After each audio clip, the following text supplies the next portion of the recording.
Good morning everyone. সকলোলৈ মইনাছ blog স্বাগতম আপোনালোকলৈ। মই আপোনালোকক বহুদিনৰ পৰা ধাননি পথাৰ দেখাই আছোঁ, পকালকে দেখাই যাম। কিমান কষ্টৰে মানুহে ধান খেতি কৰিছে। আপোনালোকে ভিডিঅ'বোৰ চাই যাব, লাইক ফ'ল' কৰিব, আৰু মই আপোনালোকক নতুন নতুন ভিডিঅ' দি যাম। লগতে AI কাৰ্টুন ভিডিঅ'ছ বনাবলৈ চেষ্টা কৰিম, সেয়াও দিম।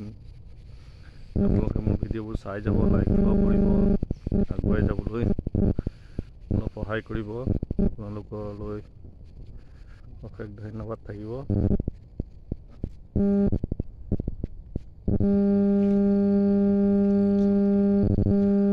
ধান সুন্দৰ হৈছে, গতিকে এইবাৰ অসমত হিমন্ত চৰকাৰে ধান নিদিলেও হ'ব, চাউল নিদিলেও হ'ব। দেখিছেনে কিমান ধুনীয়া ধান হৈছে মানুহৰ।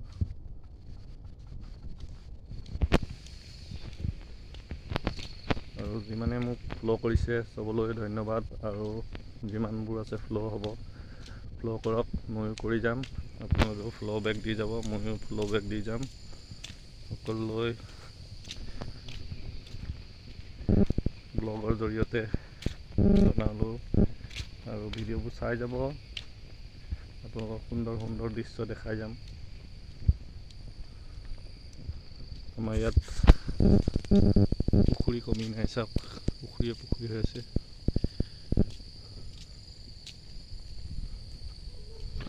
ৰাস্তা ঘাট বৰ্তমান ভালেই চলি আছে, পকা ৰাস্তা, ব্লক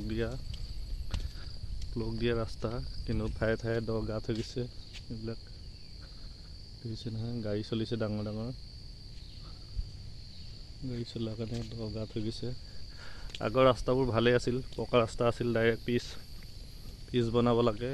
এই ব্লক বেয়া আছে, ব্লকে ডাউন কৰি দিয়ে, ক'ৰবাত ওখ কৰি দিয়ে, এক্সিডেণ্ট হোৱাৰ সম্ভাৱনা আছে, ক'ৰবাত খাল হৈছে। ভিডিঅ'বোৰ চাই যাব, কিছু ভাল কথাও কৈ যাম। আপোনালোকে যদি ভাল পায় লাইক ফ'ল' কৰি দিব। পিচ ৰাস্তা ভাল হোৱাটো ভালনে? এনেকুৱা ৰাস্তা বিশেষ ক্ষেত্ৰত পিচ ৰাস্তাটো পানী ৰয়। সকলোলৈ চৰকাৰলৈ অনুৰোধ থাকিল, পিচ বনাব লাগে, ব্লক ভাল নহয়।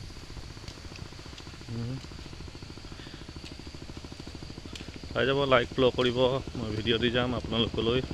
অশেষ ধন্যবাদ আৰু গুড মৰ্ণিং সকলো অসমবাসীলৈ।